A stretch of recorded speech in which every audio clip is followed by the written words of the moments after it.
नमः सिद्धेभ्यः।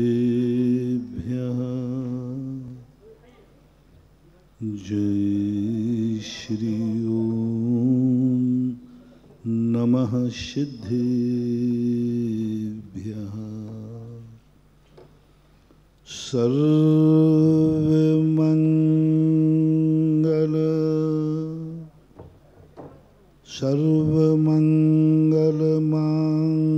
सर्वमंगलमांगल्यं सर्वकल्याणकारकं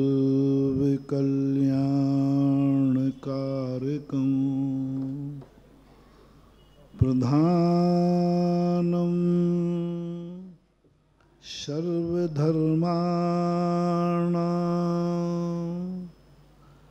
जैनं जयतु शासनं जैनं जयतु शासनं जैनं जयतु शासनं।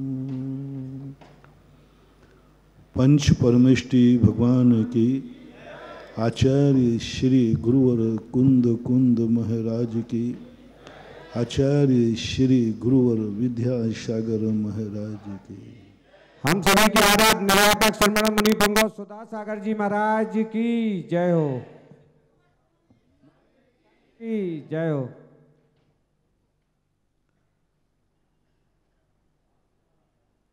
प्रवचनों की श्रृंखला में अपन उसे समझने का प्रयास कर रहे हैं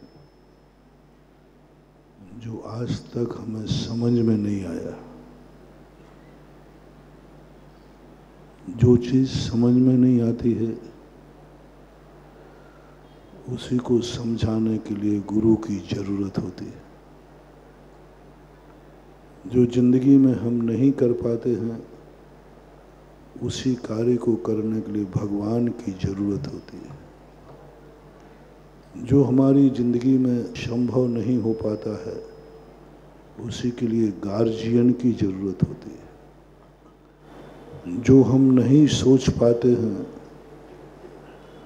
उसको सोचने के लिए हमें किसी गाइड की जरूरत होती है। जो रास्ता हमारे ज्ञान से बहुत दूर हो जाता है उसी के लिए हमें किसी निर्देशक की जरूरत होती है। इसलिए अपन प्रश्नों के माध्यम से उस बात को समझ रहे हैं जो हमारी जिंदगी के लिए बहुत नुकसानदायक है। वह कल समझा था, कभी दुश्मन का अभिशाप नहीं लगता, ये ध्यान रखना। आप लोग डरते हो कि वो मेरा दुश्मन है, मुझे बद्दुआ दे रहा होगा। महानुभाव, मैं अपने भक्तों से कहना चाहूँगा, आज से वह डर छोड़ देना। यदि दर्द थोड़ा लगे भी कि मेरा दुश्मन मेरे प्रति बुरा विचार कर रहा है, आप थोड़ा सा मेरा नाम याद कर लेना। मैंने ये फिट करके रखा है। पहला तो निर्णय कर लेना, दुश्मन की बद्दुआ कभी लगती नहीं है। प्रकृति बहुत होशियार है, प्रकृति माँ है। माँ अपने बेटे तक दुश्मन को नहीं आने देगी। भक्तांबर पाठ में पढ़ा ना कि जैसे ही शेर ने एक हिरणी का बच्चे को पकड़ लिया, उसकी माँ आगे कूद पड़ी। प्रीत्यात्म वीर्यमविचार्य मृगी मृगेन्द्रम नाभेति किम निज शिशु परिपालनार्थ। माँ ने कह दिया, हे सिंहराज, जब तक मैं जिंदा हूँ तुम मेरे बेटे के प्राण नहीं ले सकते। वो नहीं जाने देगी अपने बेटे तक। कोई भी दुनिया की माँ हो, दुश्मन को अपने बेटे तक नहीं जाने देगी। ये प्रकृति भी एक बहुत बड़ी माँ है, घबराओ मत। प्रकृति कभी भी तुम्हारे लिए, तुम्हारे दुश्मन को तुम्हारे पास तक नहीं जाने देगी। हाथ शौर से बद्दुआ, शस्त्र की बात नहीं कर रहा हूं, गाली की बात नहीं कर रहा हूं, पीटने पिटाने की बात नहीं कर रहा हूं, मरने मारने की बात नहीं कर रहा हूं। दुश्मन मार सकता है, दुश्मन तुम्हें घात कर सकता है, दुश्मन तुम्हें चोट पहुंचा सकता है, लेकिन दुश्मन की बद्दुआ तुम्हारा कुछ भी नहीं बिगाड़ सकती। मैं बद्दुआ की बात कर रहा हूं, कुछ भी नहीं। कितना भी दुश्मन बद्दुआ करे, डरना नहीं महानुभाव। और थोड़ा ज़्यादा डर लगे तो 9 बार नमोकार मंत्र पढ़ लेना और दुश्मन को चुनौती दे देना कि तुझे जितना मेरा बुरा विचारना है विचार ले, मेरे पास नमोकार मंत्र है, गुरु का आशीर्वाद है। एक बार शिवरार्थियों को मैंने एक वरद हस्त दिया था,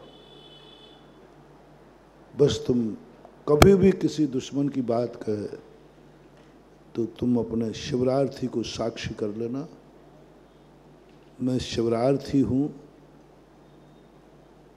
मेरा दुश्मन की बद्दुआ शिवरार्थी को कभी लगती नहीं है। कितना भी वो मंत्र कर ले, तंत्र कर ले, बस तुम ध्यान रखना कि मैं शिविर का शिवरार्थी हूं, बस उसका स्मरण कर ले। और ये भी सोच लेना ज़्यादा किसके शिविर का शिवरार्थी हो। उस समय जो हम स्टेज पे बैठ करके तुम्हें आशीर्वाद दे रहे हैं, बस इस मुद्रा को याद कर लेना। बहुत कुछ शिविर की बात है, होता नहीं, बस इस मुद्रा को याद कर लेना कि मैं शिविर में बैठा हूँ, गुरु का हाथ ऐसा है, बस इतना ही काफ़ी है। और फिर तुम निश्चिंत हो जाना, दुश्मन की किसी भी प्रकार का मंत्र का, बुरी नज़र का, बुरी दृष्टि का कोई प्रभाव तुम्हारे ऊपर नहीं पड़ेगा। पहली बात तो पड़ता ही नहीं है। और सारी दुनिया डरती है दुश्मनों से कि फलाना दुश्मन मेरा बुरा विचार रहा होगा, वो मेरा बुरा विचार करता है, उसने मेरी दुकान को बांध दिया है, उसने मेरे दरवाजे मिर्ची नींबू डाल दिए हैं। मत घबराओ महानुभाव। हो सके तो मैंने कहा था, किसी ने तुम्हारे दरवाजे मिर्ची नींबू कर दिया है, तुम्हें ऐसा लगता है कुछ चीज़ डाल दिए, सबसे पहले उस नींबू मिर्ची का तुम जितना अपमान कर सको कर देना। यदि आप जूते पहने हो ना, तो एक जूते से उस नींबू मिर्ची को ठुकरा देना, फिर इसका तमाशा देखना क्या होता है। जिसने डाला है वो टॉयलेट तक नहीं पहुंचाएगा और कपड़ा बिगड़ना चालू हो जाएगा। ये तंत्र विद्या बड़ी खतरनाक होती है, तांत्रिक का जीवन ले लेती है। तंत्र विद्या में सबसे ज्यादा खतरनाक चीज होती है, यदि तंत्र जिसके ऊपर डाला गया है उसने उसको एक्सेप्ट नहीं किया और उसने उसका अनादर कर दिया, तो तंत्र विद्या वाले का नाश कर देती है, नाश कर देती है। और ऐसा नाश करती है कि उसका कोई फिर उपाय नहीं होता। इसलिए तुम उसको एक्सेप्ट मत करना, उसको अपमानित कर देना। और अपने इष्ट के लिए सबसे खतरनाक प्रश्न ये है, यदि दुश्मनों के करने से दुनिया मरती तो अभी तक, बोलो, मर गई होती।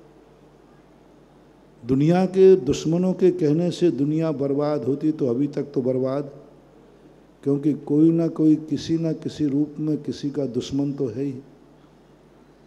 शायद ही कोई व्यक्ति हो जिसका कोई दुश्मन ना हो, और वो हमेशा बर्बादी का भाव करेगा। दुश्मन के कहने से कोई बर्बाद हुआ नहीं, हो नहीं रहा, होगा नहीं। दुश्मन कभी अच्छा सोच ही नहीं सकता, उसके बुरा सोचने से बुरा हो जाए तो सारे जगत का बुरा हो गया। कहते हैं ना कि कौआ के कहने से ढोर मर जाए तो अभी तक संसार के सारे ढोर मर गए होते। ये दुश्मन कौए के समान होता है। कौआ हमेशा विनाश की बात करता है, हमेशा कहता है प्रतिदिन जानवर मरे, लेकिन कौआ के कहने से कभी जानवर मरते नहीं हैं। इसी प्रकार दुश्मन की बद्दुआ से कभी तुम्हारा विनाश होता नहीं है, होगा नहीं। आज मैं तुम्हें इस बात का अभय दान देता हूं। निश्चिंत हो जाओ। मैंने इसका 50वें बार प्रैक्टिकल किया है और दुश्मन को चुनौती दिलाई है। एक छोटा सा शायद 10-12 साल पहले यहाँ भी कहा हो, कहीं कहा, दुश्मन की नकारात्मक ऊर्जा। हमारी ज़िंदगी में बाहर से कोई नकारात्मक ऊर्जा हमारी ज़िंदगी में ना आवे। किसी की बुरी नज़र, बुरी दृष्टि हमारे परिवार पर, हमारे घर में ना पड़े, उसके लिए बहुत सारे लोग काली हंडी टांग देते हैं, काला झंडा लगा लेते हैं, बच्चों को डठूला लगा देते हैं। इन सब से कोई ज़्यादा प्रभाव पड़ने वाला नहीं। इसका बहुत बड़ा रीज़न है। आप ट्रक के सामने लिखते हैं ना, पीछे लिखा रहता है बुरी नज़र वाला तेरा मुँह काला। मैं जब रास्ते में चलता हूँ पढ़ लेता हूँ। पीछे साइड कोई एक जूता लटका देता है। मैंने बहुत सोचा ऐसा क्यों। जब मैंने तांत्रिक विद्या का अध्ययन किया तब उसमें तंत्र विद्या के अंतर्गत पाया गया कि जो अपनी बुरी दृष्टि इस पर डाल रहा है उसका नीचे लिखा है बुरी नज़र वाला तेरा मुँह काला। अब जो मैंने कहा था ना, किसी ने तंत्र किया है उसका अपमान कर दो, जिसने किया है उसको बर्बाद कर देगा। अब वो शब्द जो बुरी नज़र वाला तेरा मुँह काला है, जिसने तुम्हारे ऊपर दृष्टि डाली है उसका मुंह काला होकर के ही रहेगा और तुम्हारे ट्रक का कुछ भी नहीं बिगड़ेगा। दूसरा एक जूता टांग दिया। क्यों? यदि किसी की बद्दुआ आएगी तो वो जूता कह रहा है ध्यान रखना, वो बद्दुआ तुम्हारे ट्रक पे आएगी और जैसे वो बद्दुआ जूते से टकराएगी, वो बद्दुआ जिसने दी है उसका नाश कर देगी, क्योंकि उसका अपमान हो गया, जूते से टकरा गया। काली हंडी दिखा दी, काला रूप दिखा दिया। ये कोई व्यर्थ नहीं है, इनका बहुत बड़ा साइंटिफिक सिद्धांत है। इसको रूढ़ियां मत मानना, ये कोई धर्म मत मानना। एक स्वाभाविक है कि हर व्यक्ति सम्मान चाहता है और तुमने उसका सम्मान किया नहीं। बुरी दृष्टियां, गुंडे तत्व, अशुभ तत्व, दो चीज़ें चाहते हैं जिसको हमने परसों कहा था। या तो वो तुम्हें डराना चाहते हैं या तुम उसको सम्मान करो। परसों हमने बड़े विस्तार से समझाया था। जितने भी अराजक तत्व होते हैं या तो उनको रिस्पेक्ट दो, सम्मान दो, और या तुम इतने डर जाओ उससे वो खुश होते हैं। तुम जितने डरोगे उनको बड़ी खुशी होगी, और जितना तुम उनको रिस्पेक्ट करोगे उतना ज़्यादा वो खुश होंगे। और यदि तुमने उनका अपमान किया और तुमने उनको अपमान करके और डरे नहीं, तो वो बहुत अपने आप को अपमान महसूस करते हैं। वो तंत्र विद्या ने अपमान महसूस कर लिया कि मुझे जूता दिखाया गया। तंत्र कभी सामने से नहीं होता। दूसरा रीजन ले लें आप, तंत्र कभी सामने से नहीं होता, क्योंकि तंत्र चोर होता है, वो गुप्त रास्ते से आता है, वो पीछे से बाहर करता है। मंत्र और यंत्र, ये दो सामने, तीन चीजें हैं अपनी सृष्टि के अंदर, यंत्र, मंत्र और तंत्र। यंत्र सामने से बाहर करता है, तलवार आदि, और मंत्र सामने से काम करता है। मंत्र कभी पीठ पीछे से काम नहीं करता।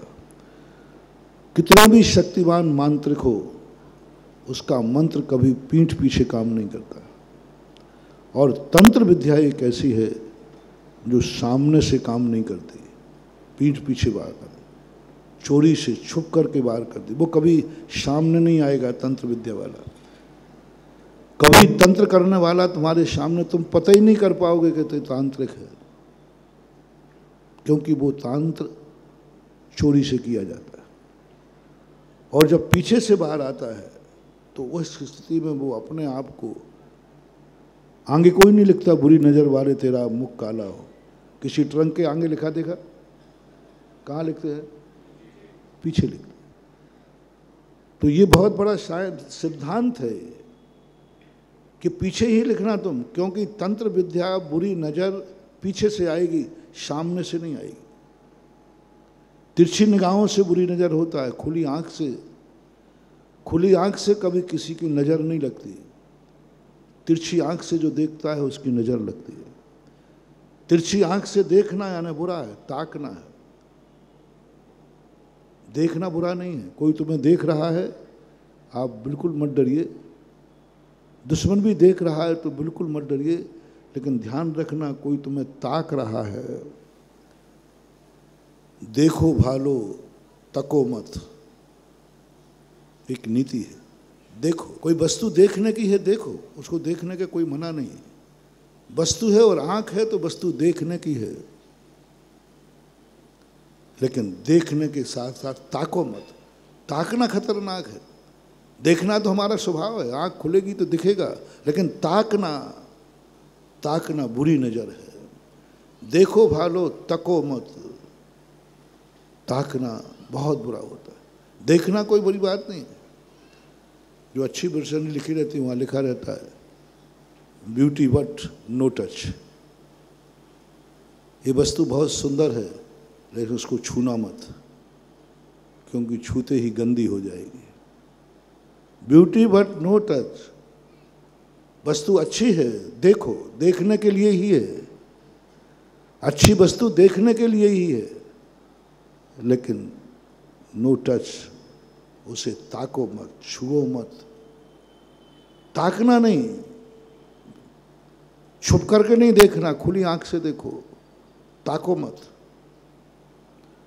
देखो भालो, तको मत, बोलो बालो, बको मत। बोलो बालो, लेकिन बको मत। कुछ और यदवा तदवा मत बको जिसका कोई लाभ नहीं है। सामने वाले को लाभ नहीं है, बढ़ने वाले को लाभ नहीं, दोनों को कोई लाभ नहीं है, ऐसा मत बोलो। देखो भालो, तको मत, बोलो बालो, बको मत, खाओ पियो, छको मत। खाओ पियो, जितना पेट भरता है खाओ, छको मत। छकना बहुत बुरा होता है। खाओ पियो, छको मत, चलो फिरो, थको मत। चलो फिरो, कोई आपत्ति नहीं, लेकिन इतने मत चलो कि थक करके चूर हो जाओ। चलो फिरो, थको मत, बोलो बालो, बको मत, खाओ पियो, छको मत, देखो भालो, तको मत। ये ताकना जो है वह चोरी से होगा, जिसका अपनी चर्चा चल रही है। आप साइड को सावधान कीजिए, ताकने वाला सामने नहीं आएगा। आप पीठ पीछे संभलिए, तंत्र पीछे से बाहर करता है। इसलिए इन सब चीज़ों के ऊपर आप लोग ज़्यादा, ये तंत्र विद्या ज़्यादा कुछ साधना नहीं करना, कोई महाराज के मंत्र तंत्रों की जरूरत नहीं, आशीर्वाद की कुछ जरूरत नहीं। तंत्र तो जूते से सुधर जाता है।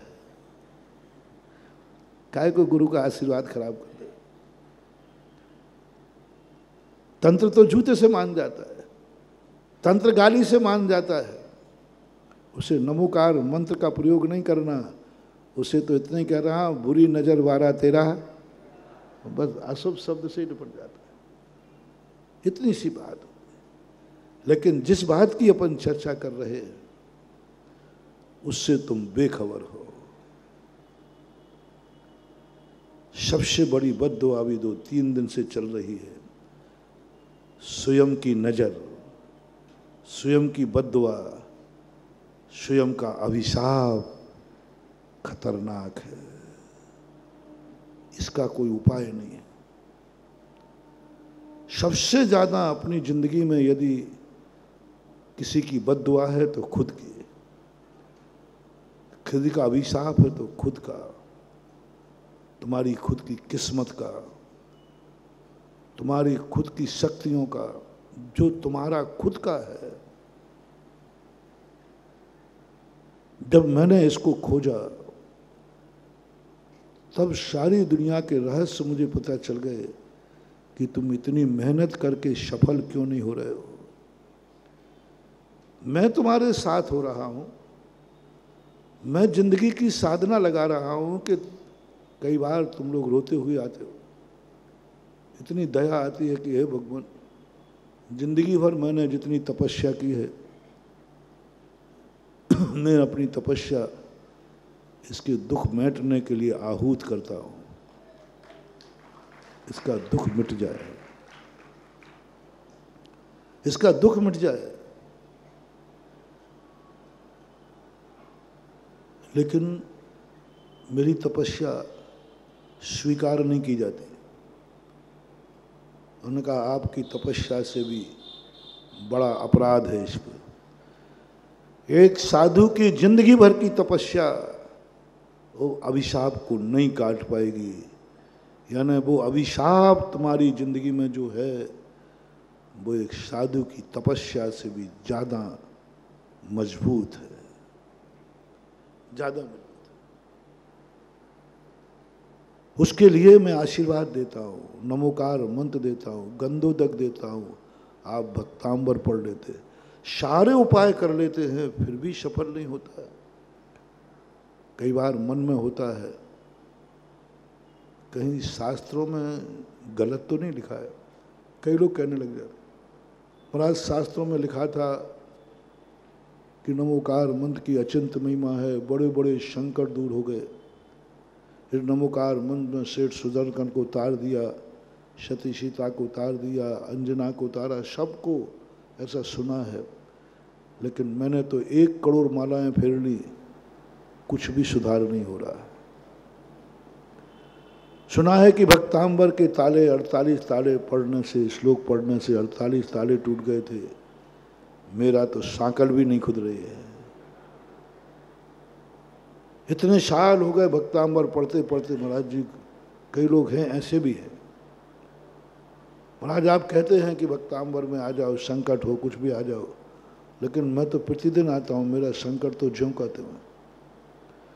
मैंने सिद्ध चक्र मंडल विधान भी कर लिया। सुना था कि 700 कोड़ियों के कोड़ दूर होते हैं, लेकिन मैंने तो जब से गंधोदक लगाया वो फुड़िया थी, फोड़ा और हो गया। अब जो प्रैक्टिकल कर रहा है व्यक्ति, अब वो शास्त्रों की बातें कैसे स्वीकार करेगा। अनुभव जब श्रद्धा से टकराता है तो अनुभव चूर चूर हो जाता है, श्रद्धा चूर चूर हो जाती है। 90% लोगों की जो श्रद्धा है ना भगवान पर, धर्म पर, गार्जियन पर, गुरु पर, इन प्रवचनों की जो मैं प्रवचन दे रहा हूं ना, जो तुम शास्त्रों में पढ़ते हो ना, ये सारा विश्वास वहां चूर चूर हो जाता है जब तुम इसका प्रैक्टिकल करते हो, अनुभव करते हो, मेरी बात मानते हो। लेकिन उस दिन तुम्हें घृणा से भर जाते हो जब तुम्हारा कार्य नहीं होता है। मैंने कहा कि जब संकट आए तो भक्तांबर पाठ में आ जाना। आने के बाद भी संकट दूर नहीं हुआ तो मेरी बात पर तुम विश्वास ज्यों का त्यों रहेगा कि कम होगा? सही बोलना है, कम हो जाएगा, हो जाएगा, मुझे मालूम है। आप ना भी बोलो मुंह देखी, 99% लोगों का विश्वास कम होता है। शास्त्रों में पढ़ते, गुरुओं के मुख से करते, तुम ये कहते पाए जाएगा, अरे भैया ये महाराज जी की कहने की बातें सब गप हैं, मैंने सब करके देख लिया, मैंने सब करके देख लिया, मैंने गंगा जी नहा के देख लिया, मैंने शिखर जी जाके देख लिया, मैंने सारे तीर्थ क्षेत्रों की वंदना कर ली, महाराज ने जो कहा मैंने सब कर लिया, शांति धारा भी कर ली, खूब सब दान भी, सब कुछ कर लिया, कुछ भी नहीं हुआ। ये सब व्यर्थ की कहने की बातें हैं। बोलो ऐसे भाव लोगों के आते हैं या नहीं? झूठ मत बोलना, क्योंकि आपकी बहुत विश्वास के साथ हमारी बात को तुम अविश्वास के साथ नहीं, बड़ी श्रद्धा के साथ स्वीकार करते हो। ऐसे स्वीकार करते हो महाराज ने कहा है यही सत्य है, संदेह मत करो, और तुम मान लेते हो। मैंने कहा कि तुम्हें भक्तांबर पाठ पढ़ने आना है तो आना है, आऊँगा महाराज, जैसे बनेगा तैसे आप आओगे, क्योंकि मुझे मालूम है कि आप मेरी बात पर विश्वास करोगे, और मुझे मालूम है कि जो मैं आदेश दे दूंगा उसका तुम नहीं टालो। टेक टू ऑर्डर, और खास तौर से ललितपुर का टेक टू ऑर्डर। किसी की हिम्मत नहीं है जो मेरे ऑर्डर को नकार दे, मान लोगे, लेकिन मैं दूंगा नहीं, चिंता मत करना, क्योंकि आप जब मेरी बात को मानोगे और जो मैं महिमा बता रहा हूं ये स्वीकार करोगे, और जब तुम सफल नहीं होगे उस समय जो तुम मुझे बद्दुआ दोगे, उस समय जो तुम कहोगे हमने गलत नंबर डायल कर लिया, मैंने महाराज की बात मानकर जिंदगी बर्बाद कर दी, मैंने शांति धारा की महिमा सुनकर के लाखों रुपए की शांति धारा ले ली, कुछ नहीं हुआ, फिर लाखों रुपया और चले गए। ध्यान रखना, हमें प्रवचन की गद्दी पे बैठे, बहुत खतरा है इसमें, बहुत खतरा है। जितनी महिमा हम गाते हैं और वो महिमा आपको प्राप्त नहीं हुई, उसके बाद जो बद्दुआ तुम दोगे वो बद्दुआ हमारी जिंदगी का नाश कर देगी। तुम्हारी बद्दुआ इस आशीर्वाद से खतरनाक है। ये आशीर्वाद देते समय बहुत सोचना पड़ता है। मेरी साधना का आशीर्वाद और सामने वाले की बद्दुआ, आशीर्वाद फीका पड़ जाएगा, बद्दुआ सफल हो जाएगी, वो अटैक कर देगी। मैंने किसी कार्य का आशीर्वाद दिया और तुम सफल नहीं हुए, अब जो आपकी वरना बद्दुआ आएगी उस आशीर्वाद को बिल्कुल पूरा अतिशय खत्म कर देगी, हमारी साधना को नष्ट कर देगी। अटैक, तुरंत अटैक होता है। जैसे मैंने कहा ये आशीर्वाद सब तंत्र विद्या के अंतर्गत आते हैं, और तंत्र विद्या चाहती है कि सामने वाला यदि स्वीकार करता है, अवभाग्य मान के स्वीकार करता आशीर्वाद, और बाद में उसका आभार मानता है, थैंक्स कहता है, तो ये आशीर्वाद की शक्ति बढ़ेगी, इस प्रवचन की शक्ति बढ़ेगी, इस मुंह से जो निकलेगा वह होगा, जो निकलेगा वह होगा। यदि सामने वाला जो इस प्रवचन में मुंह से निकला उसने प्रैक्टिकल किया, सफल हो गया, उसने कहा थैंक्स, आभार, धन्यवाद, अब ये वचन 100 गुना हो गया। साधु की साधना साधना से बढ़ती है, लेकिन साधु का अतिशय उसके प्रवचनों से बढ़ता है, उसके आशीर्वाद से बढ़ता है, उसके कथन से बढ़ता है। साधु को सबसे पहले ध्यान रखना है कि मैं जो बोल रहा हूं, यदि किसी ने प्रैक्टिकल किया तो क्या वो सफल होगा?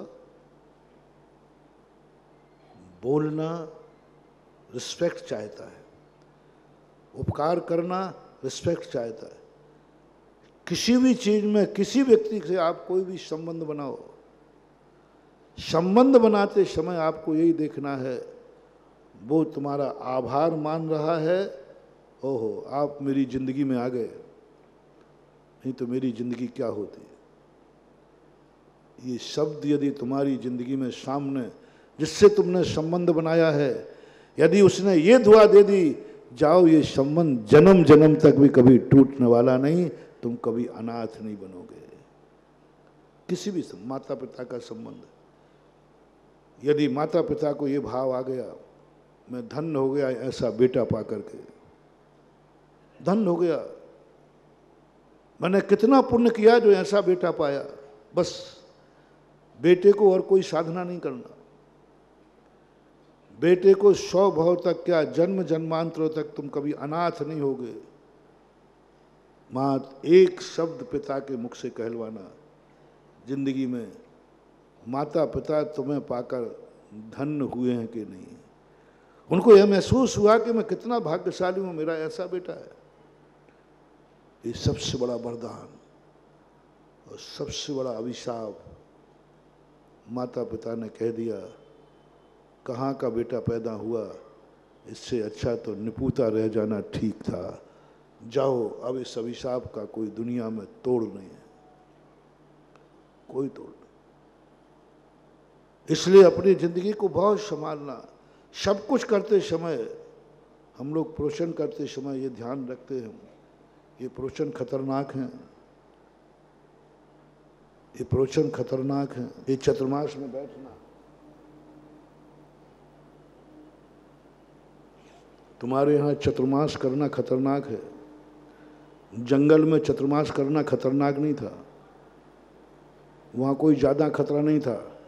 शेर आ जाएगा, खा जाएगा, क्या ले जाएगा, एक जीवन ही खत्म करेगा, हमारी तपस्या खत्म नहीं कर सकता। लेकिन ये समाज के बीच में बैठना, जहाँ तुम बैठ रहे हो, जिस समाज में तुम रह रहे हो, वह समाज को ये महसूस होना चाहिए मैंने कितना पुण्य किया जो मुझे साधु का चतुर्मास मिला। यदि ये तुम्हारे भक्तों के अंदर ये भाव आ जाए, मेरी साधना का अतिशय बढ़ जाएगा। साधना नहीं बढ़ेगी, साधना तो मुझे करना पड़ेगी, लेकिन साधना की शक्ति बढ़ जाएगी। क्योंकि सब लोगों ने क्या मान लिया, मैं धन्य हो गया गुरु को पा करके, ये महसूस। और यदि ये हो गया कि जिन भक्तों के बीच में चतुर्मास कर रहे हो, यदि उन्होंने दुर्भाग्य मान लिया, भार मान लिया, भार मान लिया, दुर्भाग्य मान लिया, तो जिंदगी भर की जितनी साधना है ये साधना खत्म हो जाएगी, शक्तिहीन हो जाएगी। साधना तो बचेगी, लेकिन साधना, आशीर्वाद तो बचेगा, लेकिन आशीर्वाद, शक्ति खत्म हो जाएगी, क्योंकि सामने वाले की बद्दुआ आ गई, सामने वाले ने भार महसूस कर लिया। इसलिए हर व्यक्ति को अपनी जिंदगी में एक प्रयास करना है, यदि तुम्हें किसी से संबंध जोड़ना है, किसी का सहारा लेना है, किसी को शरण देना है, किसी को कुछ भी करना है, उससे आपको बद्दुआ नहीं दुआ मिलना चाहिए। देखो तुम्हारे आने से उसकी जिंदगी धन्य हुई है क्या? तुम्हारे आने से क्या उसको अच्छा लग रहा है? तुम्हारे आने से क्या वह अवभाग्य मान रहा है? जितना जितना सामने वाला अवभाग्य मानेगा, मंदिर का अतिशय कैसे बढ़ता है? भगवान से नहीं, नहीं। मंदिर बनते समय जब मंदिर बन रहा है, उस मंदिर को कितने भक्त लोग अपना सौभाग्य मान रहे हैं। मंदिर का अतिशय वहाँ से शुरू होता है जब किसी एक महिला ने, एक परिवार ने फैसला किया कि हम वहाँ प्लाट लेने वाले हैं। उसी समय किसी ने कहा प्लाट, हाँ प्लाट मिल रहा है, थोड़ा सस्ता भी मिल रहा है। घर में किसी ने आवाज़ उठा दी, सस्ता तो मिल रहा है लेकिन ये बताओ पहले वहाँ मंदिर है कि नहीं। बस अब बढ़ेगी तुम्हारी भक्ति, अब बढ़ेगी शक्ति। पूजा करने से नहीं, इनमें तो बहुत छोटा सा पुण्य लगता है। भक्तांबर पढ़ने से नहीं, इससे थोड़ा सा पुण्य लगता है। भगवान के नाम लेने से नहीं, बहुत थोड़ा सा पुण्य लगता है। जैसे हमने उस दिन कहा था ना कि पाप कर्म का बंध पाप करने से नहीं होता है। तुम्हारे पाप करने से कितने लोग प्रभावित हुए हैं, तुम्हारे पाप करने से कितने लोग दुखी हुए हैं। चोरी करने का ज़्यादा पाप नहीं है, लेकिन चोरी तुमने जहाँ की है उसको कितनी आत्मा को दुख पहुँचा है, कितनी बर्बादी हुई, कितने आंसू गिरे, वो तुम्हारे लिए बर्बाद कर देगा। क्योंकि वो उसको दुख दे करके तुमने पाप किया। तुमने पाप करके कितने बड़ा पाप किए। तुम बेटा हो, पाप किया, शराब पी, मर गए, कोई फर्क नहीं पड़ता, कोई ज़्यादा पाप नहीं है। लेकिन सबसे बड़ा पाप है तुम एक माँ बाप को सहारा बने थे। उसने, माँ बाप ने अपने सहारे के लिए तुम्हें जन्म दिया था, तुम अकाल में मर गए और माँ बाप की बद्दुआ तुम्हें 100 जन्म तक भी सुख शांति से नहीं देगी। तुम अकाल में मर गए। शराब पीने से, मरने से कोई ज़्यादा फर्क नहीं पड़ता, इसका ज़्यादा पाप नहीं है। पाप है तुम एक पत्नी को विधवा करके मरे हो। कान खोल के सुनो रे भाई, बहुत मार्मिक मोटिवेशन। आप शराब पी के मरो, कोई बात नहीं। आप सुसाइड करके मरो, कोई ज़्यादा पाप नहीं। मरना कोई ज़्यादा पाप का कारण नहीं। कौन मरे हो? तुम्हारे मरने से कितनों की जिंदगी बर्बाद हुई है, कितनों की जिंदगी बर्बाद हुई है। वो हिसाब तुम्हारे लगा करके सजा दी जाएगी। तुम्हारे मरने से मां निपुति हुई, तुम्हारे मरने से एक स्त्री विधवा हुई, तुम्हारे मरने से एक बच्चे अनाथ हुए, तुम्हारे मरने से और कितनी कितनी हानियां हुई। वो हिसाब लगा करके तुम्हें सजा दी जाएगी। मरने की सजा बहुत कम है। किसको तुमने मारा है? कई लोग कहते महाराज जी, हम लोगों को एक बार किसी मांसाहारी व्यक्ति ने कहा, बोले महाराज जी आप लोग मना करते हो कि मांसाहार नहीं खाना चाहिए, तो बिना जीव का घात किए बिना कौन जल सकता है? आपके जैनी भी तो सब्जी तो खाते ही है, और आप खुद कहते हो वनस्पति में हरि है, जीव है। वनस्पति जीव है, तो बिना जीव को मारे बिना जिंदगी चल ही नहीं सकती। मैंने कहा आपका कहना बिल्कुल सही है। वनस्पति में जीव है, सब्जी में जीव है, जल में भी जीव है। जीवों का भोजन जीव है। बिना जीव का घात किए बिना जीव जिंदा नहीं रह सकता, ये तय है, ध्रुव सत्य है, इसको कभी नकार। एक जीव जब जिंदा रहता है वो 24 घंटे में जिंदा रहने के लिए असंख्यात और अनंत जीवों को मारता है। तब एक अब श्वास लेते हैं ना, श्वास में असंख्यात वायु का जीव होते हैं, और पेट में श्वास जाती है वो सारे जीव मर जाते हैं, क्योंकि अपने पेट में हीट है, गर्मी है। एक श्वास, आप कितने श्वास लेते हैं? एक श्वास जब लेते हैं, एक श्वास प्रमाण आप जिंदा रहते हैं, तब असंख्यात वायु का जीव मरते हैं, तब तुम एक श्वास लेते हो, तुम और हम सभी। इतने जीवों की हत्या होती है। एक बूंद पानी में, वैज्ञानिक खोज है, धार्मिक नहीं। जगदीश चंद्र बसु, कलकत्ता। एक बूंद पानी में 36,450 जीव होते हैं त्रस्त। एक गिलास पानी पीते हो, कितनी बूंदें हैं? गुणा कर लीजिए।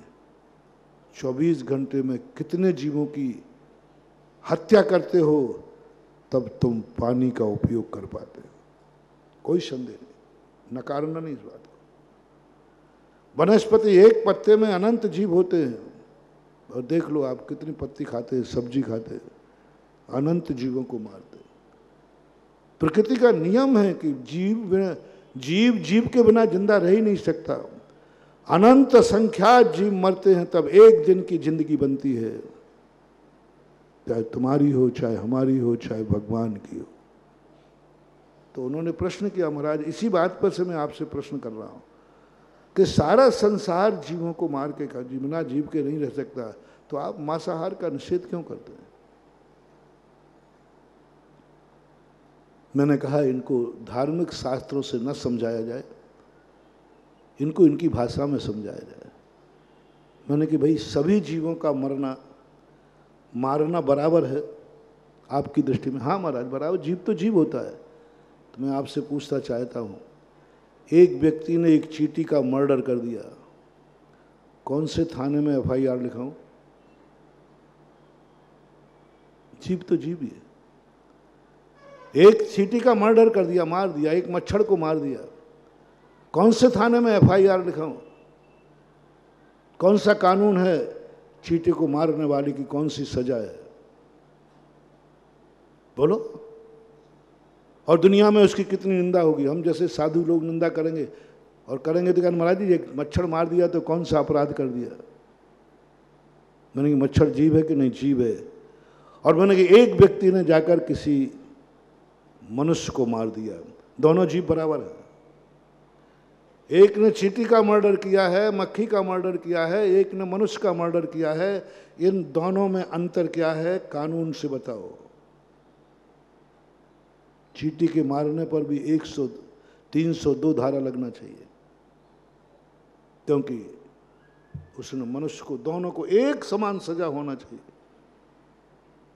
मैंने कहा ये भेद कानून में क्यों?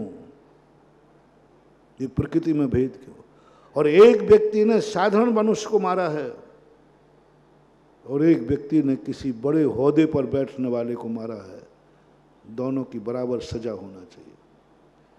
एक व्यक्ति ने साधारण व्यक्ति को मार दिया और एक ने बहुत बड़े ओहदे पर बैठा था, मान लीजिए देश का राष्ट्रपति था, प्रधानमंत्री था, कोई IAS ऑफिसर था, बहुत बड़ा था, उसको मार दिया। और एक ने साधारण व्यक्ति का मर्डर किया। दोनों की धाराओं में अंतर आएगा कि नहीं? दोनों की सजा में अंतर आएगा कि नहीं? उनको दिन में तारे दिख गए। मैंने कि जवाब दो आप। चींटी को मारने में और मनुष्य को मारने में दोनों का बराबर पाप। मैंने कि भेदभाव क्यों, पक्षपात क्यों? बोलो। बोले वहां चींटी का मारने का इसलिए अपराध नहीं है, उसके मरने से किसी को कोई हानि नहीं हुई है। चींटी मर गई, क्या हानि हुई? कौन सा नुकसान हो गया देश को? कौन से उसके बाल बच्चे हैं? कौन से उसके माता पिता हैं? कौन सा उसका परिवार है? वो मर गई इसलिए कुछ नहीं। मैंने कि बस यही कहते हैं भगवान महावीर स्वामी कि एक पेड़ को यदि पत्ते में जीव मरे, पानी में जीव मरे, उनका परिवार नहीं होता। मरेंगे तो सही, पाप तो लगेगा। हिंसा तो होती ही होगी, हिंसा तो होती ही है, हो रही है, लेकिन हिंसा में अंतर है। ये हिंसा अपरिहार्य हिंसा है, यानी इस हिंसा के बिना व्यक्ति का चल ही, और कुदरत की हिंसा है। मैं श्वास ले थोड़ी रहा हूँ, श्वास ली जा रही है। अभी कुदरत का है, इसमें मेरा क्या हाल है? मुझे कोई दोष नहीं लगेगा, क्योंकि श्वास लेना मेरा काम नहीं है। श्वास कुदरत का एक नियम है कि श्वास लेना ही पड़ेगी। हम दोष के भागीदार नहीं हैं, और भागीदार हैं तो एक चींटी के मरने पर जो दोष है और एक मनुष्य के। तुमने मांस किसका खाया है? पेड़ का। पेड़ का आप खाइए, हरी खाइए, मैं भी खाता हूं, तुम भी खाइए, हरी खाइए, शाकाहार कीजिए, जीव मरेंगे, लेकिन फिर भी तुम्हारी साधुता खंडित नहीं होगी, तुम्हारा मुनिपद खंडित नहीं होगा। दुनिया का कोई जेल नहीं है जो पत्ते तोड़ने वाले को जेल भेज देगा कि तुमने अपराध किया है। जल को पीने वाले को जेल भेज देगा नहीं, दोष तो होगा, कर्मबंध तो होगा, लेकिन वो कर्मबंध इतने से पे छूट जाएगा। देखना, जल का है, अग्नि का है, वायु का है, वनस्पति का है, इन जीवों में जो हिंसा होती है, होती पक्का है, कभी नहीं नकारना। अब इसको छूटने का तरीका कितना है? अदालत एक ही बात कहेगी, जैन आगम एक ही बात कहता है, व्यर्थ में मत करना। कितना बड़ी कर दिया, अनर्थ दंड मत करना, व्यर्थ में हवा को मत पर घात करना, व्यर्थ के पत्ते मत तोड़ना। कितना छोटी सी सजा देखना, हिदायत है, पाबंद किया जा रहा है। ध्यान रखना, मैं बिना हरि के रह ही नहीं सकता। तो उनका ठीक है, व्यर्थ में मत करना, अष्टमी चौदस को मत करना, पर्व के दिन मत करना, 28 में मत करना, जिस दिन व्रत हो उस दिन मत करना, और जितना चाहिए उतना ही करना। बस इतना सा सजा है इसकी, हिदायत। ध्यान रखना, पानी का उपयोग करना, साहब बिना पानी के मर जाएंगे, ठीक है, पानी का दुरुपयोग मत करना, व्यर्थ में पानी मत बिठाना, जितना चाहिए उतने पानी के जीव मरेंगे, कोई दोष नहीं है। नदियन बिच चीर धुआए कोशन के जीव, बस ऐसा मत करना। बाल्टी में पानी लेकर कपड़े धो लेना, पूरे कुएं का गंदा मत करना, पूरे नदी नाले को गंदा मत करना, पानी लेकर के नहा लेना, माफ़ कर दिया जाएगा। इतनी सी सावधानी है पंच स्थावरों में। अग्नि हमें चाहिए, कोई बात नहीं, जितना चाहिए उतना ही खर्च करना, व्यर्थ में नहीं करना, व्यर्थ में मत करना, उपयोगिता करना। अब दूसरी हिंसा आपके व्यापार में, बोला जी व्यापार करेंगे, मेरे से वहाँ बहुत से जीव थे वो मर गए, हिदायत दे दी, आइंदा ध्यान रखना, ऐसी गलती मत करना। लेकिन यदि मनुष्य का तुमने मर्डर किया है, तुमने एक संगी पंचेंद्री को मारा है जिसका परिवार है, बस मांस किसका खाते हो? एक इंद्रिय जीवों का खाओ आप, वो मांस होता ही। एक इंद्रिय पेड़ पौधों का मांस खाओ, वो मांस है ही नहीं, उसको जूस कहते हैं। आज तक खून को कोई जूस नहीं कहता, उसके लिए कोई बाधा नहीं है। लेकिन तुमने मांस उनका खाया जाता है जो जिनका परिवार होता है, बस ये है। मैंने बहुत इस पर चिंतन किया, मनन किया, मैंने उन महानुभाव को समझाया। मैंने कि मैं भी ये मानता हूँ कि संसार में रहने वाला हर व्यक्ति कहीं ना कहीं से हिंसा करता है। लेकिन जब मांसाहार के संबंध में सोचा मैंने कि मांसाहार तुम उनका खाते हो जिनका कोई परिवार होता है, उनका खाते हो जिनको जीने के लिए तड़पते हैं। महावीर स्वामी ने कहा, जो बचने का चाह रहा है उसको मत मारना। चींटी, कीड़े मकोड़े, ये जब तुम मारने जाते हो तो बचना चाहते हैं कि मरना चाहते हैं? ये कुछ नहीं करना चाहते, बचने का प्रयास करते हैं। पेड़ पौधे बचने का प्रयास नहीं करते, बचना तो चाहते हैं लेकिन बचने का प्रयास, लेकिन चींटी बचने का प्रयास करती है। जो व्यक्ति बचने का प्रयास करता है उसको मत मारना, और उसका बचना तुम्हारी आंखों में दिख रहा है, मरना नहीं चाहता वो, उसको मत मारना। कैसा भी हो, दो इंद्रिय से लेकर के हर जीव बचने का प्रयास करता है, इनकी कर्म चेतना होती है। जंगानम कहा, कर्म फल चेतना में जो जीते हैं उनका प्रकार से तुम्हारे लिए छूट है। लेकिन जो कर्म चेतना है, कर्म चेतना कहलाती है संकट आने पर जो बचने का प्रयास करते हैं। ये मत सोचना कि वो तो कीड़े मकोड़े, नहीं, वो भी बचना चाहिए। एक बार सुनाया था ना मैंने कि महात्मा गांधी पोरबंदर में प्रातःकाल घूमने गए। उसी समय रायचंद जी भी घूमने जाते थे, वो जैन थे। गांधी जी ने एक कुत्ते को देखा, बहुत कीड़े पड़ रहे थे कुत्ते, पूरा शरीर गल चुका था। गांधी जी को बड़ी दया आई, उन्होंने कहा इसको बहुत वेदना है, इसको ऐसा करो, इसको पॉइजन का इंजेक्शन दे दो, बेहोशी का इंजेक्शन, मर जाएगा, शांति से शांति पाएगा। वो ये विचार कर ही रहे थे, तैयारी कर ली थी, इतने में रायचंद जी वहाँ पहुँचे। बोले गांधी जी क्या कर रहे हो? बोले आइए रायचंद जी, आप भी अहिंसक हो, हम भी अहिंसक हैं, देखो अपन इस कुत्ते की मुक्ति करते हैं। उस कुत्ते को मुक्ति देते हैं, बहुत तकलीफ में है। रायचंद ने कहा गांधी जी कुत्ते से अनुमति ले ली, कुत्ते से अनुमति ले ली? क्या उसने कह दिया कि हाँ साहब मुझे मार दो? बोले कुत्ता कैसे अनुमति देगा? बोले रायचंद जी देता है। कुत्ता बोलता है? बोले साहब बोलता है। गांधी जी कह रहे कि रायचंद जी क्या बात कर रहे? बोले जैन दर्शन में कुत्ते को बोलने का मंत्र लिखा है, कुत्ता बोलेगा। चलो अपन पूछते हैं। गांधी जी कहते जानवर क्या बोलेगा, उसके तो बेजबान होता है, बोलते ही नहीं। बोले बोलेगा, मैं बुलवाऊंगा, मैं जैनी हूं। लेकिन गांधी जी किसी की जिंदगी उसकी अनुमति के बिना छीनना, फांसी भी दी जाती है तो अंत में हस्ताक्षर तो करवाई दिए जाते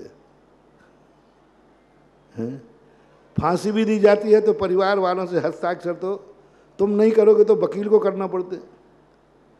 फांसी जब बुलती है तो दोनों वकीलों को हस्ताक्षर होते हैं, करना पड़ते, करना पड़ता। तो इससे तो कम से कम तुम प्राण ले रहे हो तो कम से कम पूछ करके तो प्राण लो। गांधी ने कहा रायचंद जी कैसे पूछूं? चलो आप पूछो। बोले पूछ लेता। गांधी जी ने कुत्ते को एक दृष्टि से देखा, वहाँ एक इतना बड़ा पत्थर पड़ा था। गांधी जी ने पत्थर उठाया और उसके ऊपर पटकने लगे। कुत्ते ने जैसे ही पत्थर पटकते देखा वो के करके भाग गया। बोले गांधी जी देखा, ये मरना नहीं चाहता है, गिड़गिड़ा रहा है और भाग रहा है। यही इसकी भाषा है कि मुझे मत मारो, मैं जिंदा रहना चाहता हूं। यदि ये मरना चाहता तो कहता हाँ जल्दी पटको। देखो इसकी भाषा, देखो देखो अभी तक वो भी इस तरफ देख रहा है कि मुझे मत मारो, मैं जिंदा रहना चाहता हूं। संसार का, दुनिया का कोई जीव मरने के लिए पैदा नहीं होता, जन्मने के लिए पैदा होता है। इसलिए आपको मारने का अधिकार नहीं। वो मरना नहीं चाह रहा, उसका भागना बचा रहा है, उसका गिड़गिड़ाना बता रहा है कि मुझे मत मारो। बताते गांधी जी ने उसी समय रायचंद्र से कहा, आज पहली बार मुझे अहिंसा समझ में आई कि जैन दर्शन की क्या है। अहिंसा समझ में हमें क्या अधिकार था? हम हत्यारे हो जाते। वो तो जिंदा रहना चाहता, मैं मार रहा हूं। तो महानुभाव, जो जीव जिंदा रहना चाहता है, तुम्हें स्पष्ट दिख रहा है कि मैं मारने जा रहा हूं, ये भाग रहा है, उसको मत मारना, उसको मत मारना, क्योंकि वो जीना चाहता है। हमें कोई किसी की जिंदगी लेने का अधिकार है ही नहीं। एक गुरु ने कहा चेले से, तुरंत आदेश, आप लोग सब मेरी आज्ञा मानेंगे कि नहीं? पंडाल वालों, यदि मैं कोई आज आदेश दे दूं तो मानोगे कि नहीं? पीछे वाले नहीं बोले, थोड़ा हाथ उठाए, देख लूं किसने नहीं उठाया।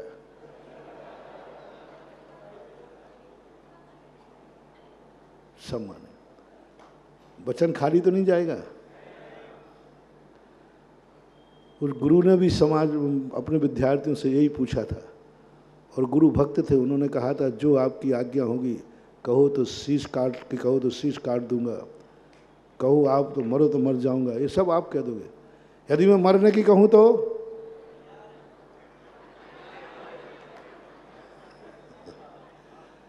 आज कोई घर नहीं जाएगा तो सारे लोग जितने आज पंडाल में बैठे हैं सभी लोग अपनी संपत्ति क्षेत्रपाल जी को नाम करेंगे तो कम बोल रहे, बोलो ना, कर दोगे कि नहीं? देखो कहीं हंसी हंसी सांची ना हो जाए। वो एक गाते हो, मैंने तो संबंध जोड़ दिया, मांगे जो होगा सो, एक गाते हैं भजन। अब महाराज जी आप जो कहोगे, अब वचन दे दिया तो दे दिया, आप जो कहोगे अब आगे जो होगा सो देखा जाएगा। कहो तो कर दूंगा, अब आगे जो होगा देखा जाएगा। हिम्मत करो, साहस करो। हमने सदा अपने से बड़ों से अपनी इच्छाएं पूरी कराई हैं, किमिक्षक इच्छाएं। कभी समर्पित करो, मैं भगवान की, गुरु की, माँ बाप की हर इच्छा पूरी करूंगा। बोले कोई ऐसी इच्छा रख दी तो बोले जो होगा सो देखा जाएगा, कह दिया तो। थोड़ा मैं पानी पे चढ़ा रहा हूं, क्योंकि अभी मैं ऐसा कहने वाला हूं कि बाद में दूंगा महाराज जी ऐसा थोड़ी होता है। सब कर लोगे, मुझे विश्वास है। पूरी जायदाद दे दोगे, प्राण दे दोगे, मुझे ये भी विश्वास है। सब नहीं तो अभी ललितपुर में ऐसे भक्त हैं कि मैं कहूं कि तुम्हारे शीश की जरूरत है तो आज भी हमारे बर्बरीक हैं। महाभारत में आता है एक बर्बरीक नाम का व्यक्ति, बर्बरीक जो भीम का प्रपौत्र था, हिडम्बना के बेटे का बेटा था बर्बरीक। और बर्बरीक एक बहुत अच्छा योद्धा था। उसके गुरु ने एक गुरु दक्षिणा ली थी कि कमजोर पक्ष में लड़ेगा हमेशा। किस पक्ष में लड़ेगा? कमजोर पक्ष का साथ देगा। उनके गुरु ने विद्या देते समय वरदान मांगा था, कमजोर पक्ष का साथ दोगे, जो कमजोर पड़ेगा उसके पक्ष में वो लड़ेगा। महाभारत का युद्ध होना था, उसी समय बर्बरीक आ गया। पांडव खुश हो गए, अब तो कोई चिंता नहीं, अकेला बर्बरीक काफी है। लेकिन बर्बरीक की जब शर्त मधुसूदन ने बताई कि मालूम ये क्या है, क्या नियम है इसके, गुरु ने वरदान दिया है, वचन दिया ने, मैं कमजोर पक्ष में लड़ूंगा, और जैसे ही तुम्हारे पक्ष में लड़ेगा, अभी तो तुम्हारा पक्ष कमजोर है, और जैसे ही दुर्योधन का पक्ष कमजोर पड़ेगा ये तुरंत कूद के कहाँ चला जाएगा, फिर क्या होगा तुम्हारा। क्योंकि ये तो पक्का है, जानते थे श्री कृष्ण के दुर्योधन का पक्ष कमजोर पड़ना ही है। जब ताजश्री चले जाएंगे, द्रोणाचार्य चले जाएंगे, कर्ण चला जाएगा, कृपाचार्य चले, सब चले जाएंगे, उस समय दुर्योधन का पक्ष कमजोर पड़ेगा, पांडवों का पक्ष बड़बोल पड़ेगा, और ये अपने गुरु को दिए हुए वचन के अनुसार उस पक्ष में चला जाएगा। फिर क्या होगा धर्मराज? बोलो भीम, फिर क्या होगा? पांचों पांडव ऐसी स्थिति में पहुंच जाओगे तो मैं क्या करूं, मैं क्या करूं? कृष्ण जी भी उसके गुरु थे। अंत में कृष्ण जी ने, सबको मालूम होगा, कृष्ण जी ने अंत में गुरु दक्षिणा मांगी, और गुरु दक्षिणा में क्या मांग लिया? शीश मांग लिया। बर्बरीक बताते हैं कि बर्बरीक ने कहा, गुरु ने मांगा है तो दे दूंगा, बस मुझे इतना मौका दिया जाए कि इस महाभारत के युद्ध को मैं देख सकूं। तो उसके सिर को महाभारत के ऊंचे स्थान पर रखा देखने के लिए। बाद में उस सिर को राजस्थान के खाटू श्याम जी के अंदर स्थापित किया गया। राजस्थान में खाटू श्याम जी है, सीकर जिले में। वहाँ पर उसको किया गया कि जा तेरा सारा जगत पूजा करेगा। जो ऐसे समर्पित भी हैं जो गुरु के मांग पर, एकलव्य ने तो अंगूठा ही दिया था, बर्बरीक ने तो। और मुझे भी विश्वास है कि ललितपुर में कुछ बर्बरीक निकल आएंगे।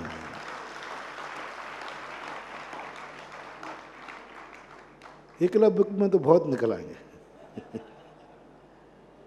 एकलव्य में तो यदि मैं कहूं कि अंगूठा दे दो तो शायद बहुत लोग, इतने अंगूठे हो जाएंगे, उनकी तो बहुत संख्या है। और एकलव्य तो बहुत पीछे रह गया। सबसे बड़ी गुरु दक्षिणा दी थी तो वरवरीक ने। और मैं दावे से विश्वास, ठीक कह रहा हूं ना मैं? हाँ ठीक है, थोड़ा टेप हो जाती तो अच्छा रहता है। यदि किसी दिन मुझे किसी गुरु दक्षिणा में शीश की जरूरत पड़े तो मुझे ललितपुर पर विश्वास है कि बहुत कुछ शीश सामने आ जाएंगे। हमें एक शीश की जरूरत होगी, 100 लोग खड़े होंगे, महाराज आपके लिए मेरा शीश है। इतना तक मेरा विश्वास है। यहां तक तुम मेरी बात को नीचे नहीं गिरने दोगे, शीश को नीचे गिरा दोगे लेकिन गुरु की आज्ञा को नीचे नहीं गिराओगे। लेकिन आज कुछ ऐसी आज्ञा होने वाली है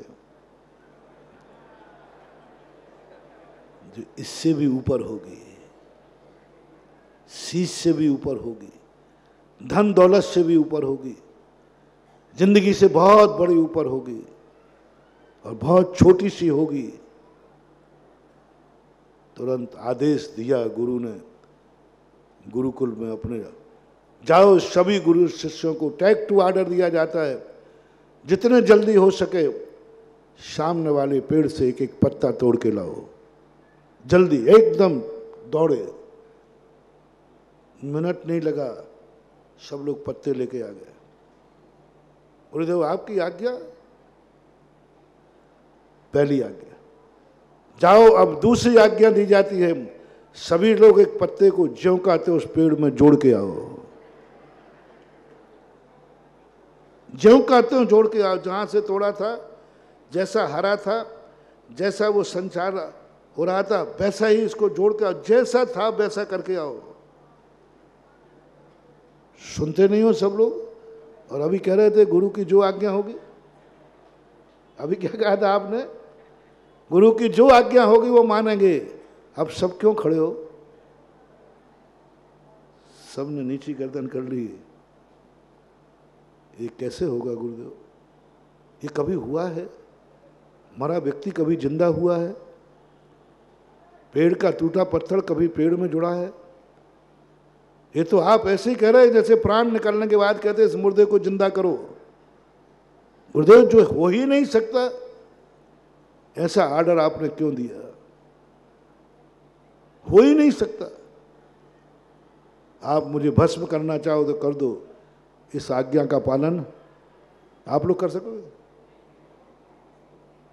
गुरु ने कहा बस बस, जैसा अभी आपने उसको जिंदगी देने के लिए गुरु की आज्ञा का तोड़ने को तैयार हो, भस्म होने को तैयार हो,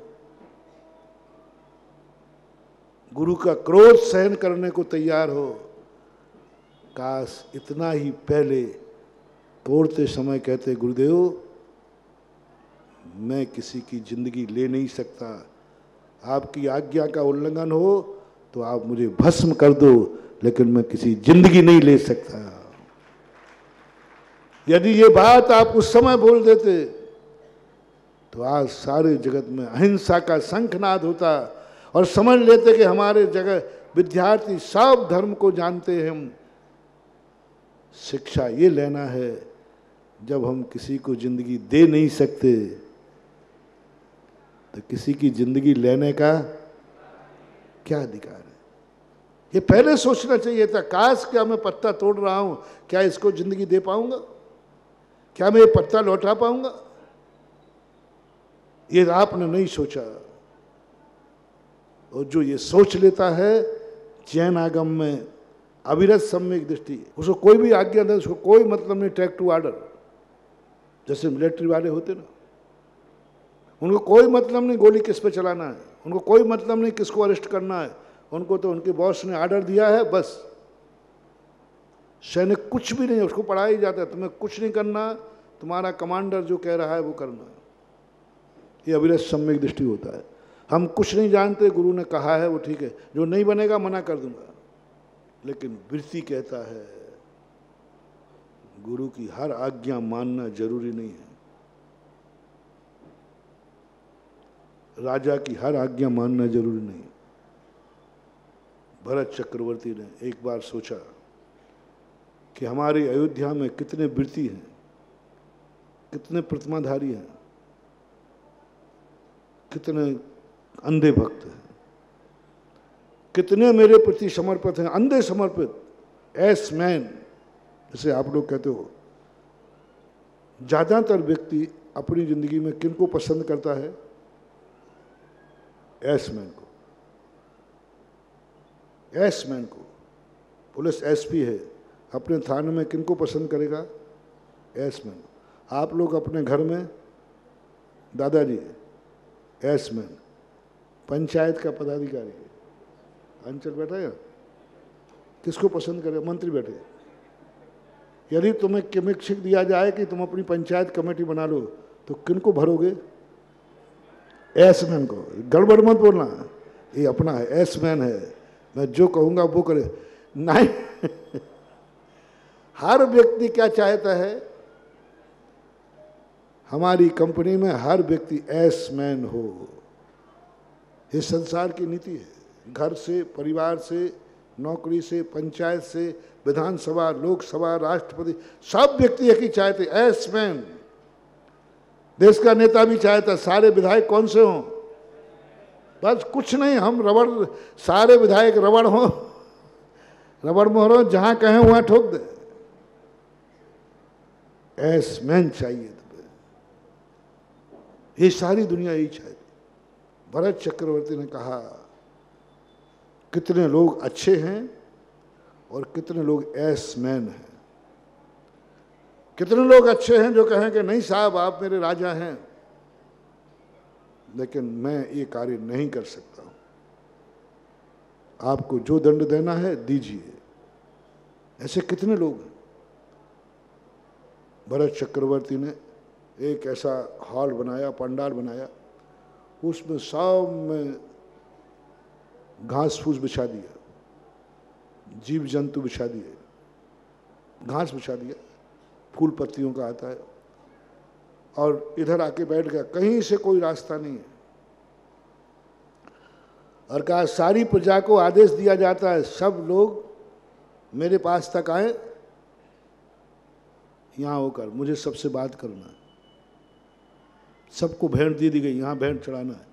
सब दौड़े दौड़े गए, राजा साहब ने बुलाया, राजा साहब ने बुलाया, सब चले गए, पूरे उस घास पर से कूदते हुए चले गए। और जो राजा आज्ञा का उल्लंघन करेगा उसको देश निकाला या सूली दी जाएगी, राजद्रोही माना जाएगा।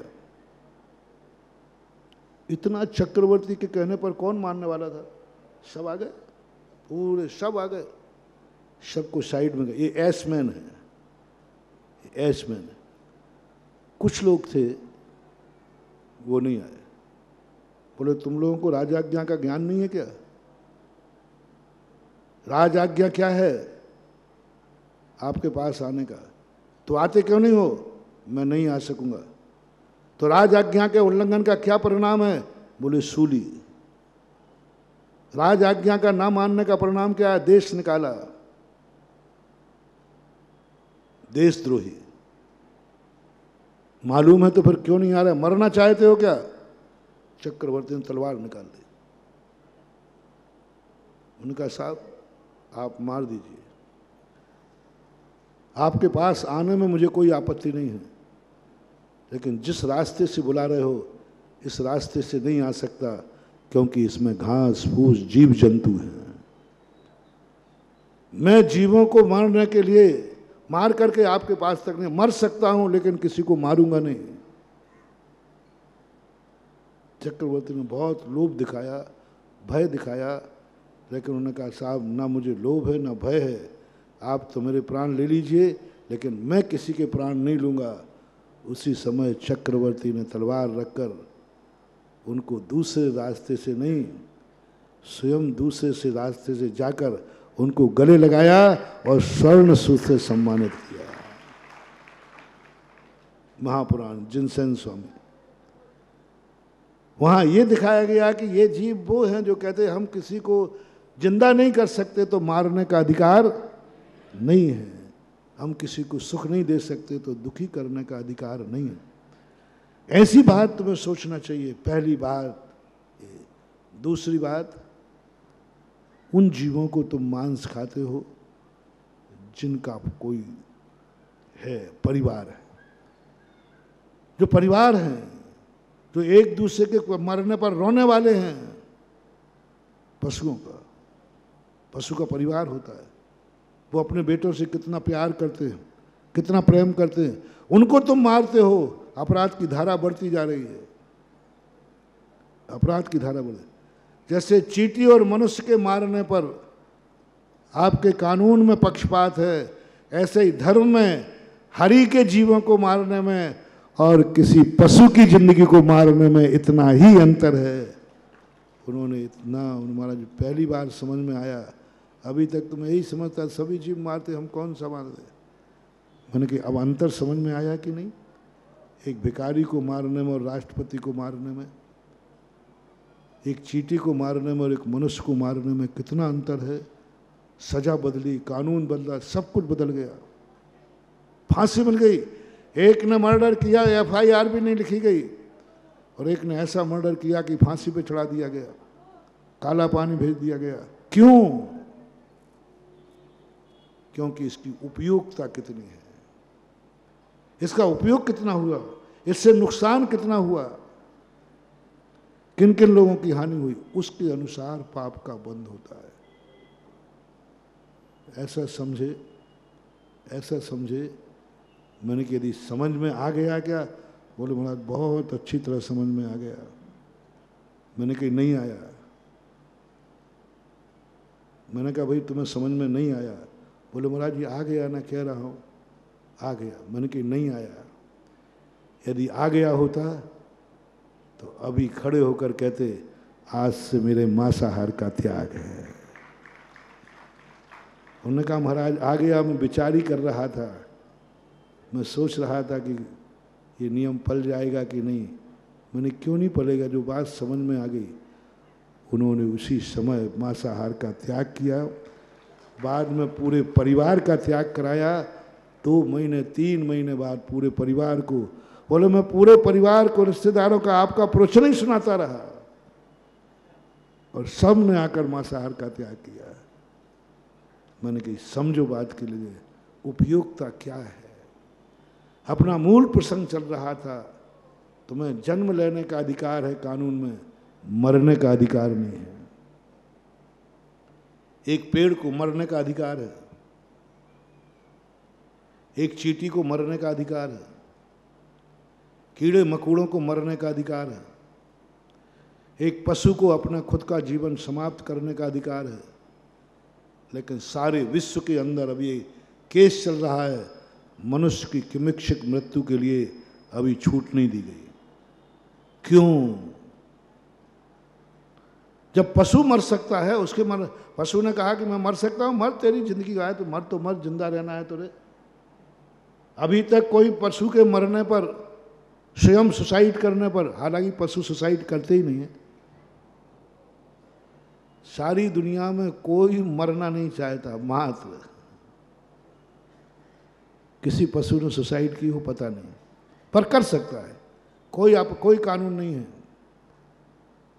लेकिन मनुष्य के सुधार के लिए आज कितने वर्षों हो गए, सैकड़ों वर्षों से।